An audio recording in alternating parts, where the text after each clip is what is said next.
ज्योति सिंह ने एक video share किया, लेकिन वीडियो के साथ उन पे बहुत सारे सवाल भी खड़े हो गए। सोशल मीडिया है और यहाँ पे बातें तो बनती ही रहती है, लेकिन क्या सवाल खड़े हुए हैं मैं आपको आगे बताने वाली हूँ। उससे पहले यही कहूँगी कि वीडियो को लाइक, चैनल को सब्सक्राइब करना बिल्कुल ना भूलें।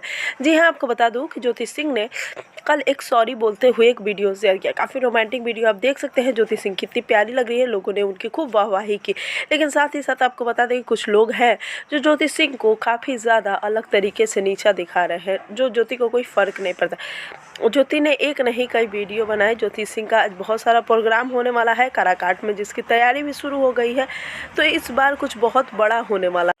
तो आप लोग वीडियो के साथ मेरे बने रहिएगा। मैं आज बहुत सारे न्यूज़ दिखाने वाली हूँ ज्योति सिंह से रिलेटेड। हो सकता है तो ज्योति सिंह होली के दिन पवन सिंह से मिलने की भी कोशिश करेंगे, जिस तरीके की बातें चली। वैसे आपको क्या लगता है, पवन सिंह और ज्योति सिंह एक हो जाते हैं तो कितना बड़ा धमाका होगा? मुझे कमेंट्स में ज़रूर बताइएगा। वीडियो को लाइक और चैनल को सब्सक्राइब करना बिल्कुल ना भूलिएगा।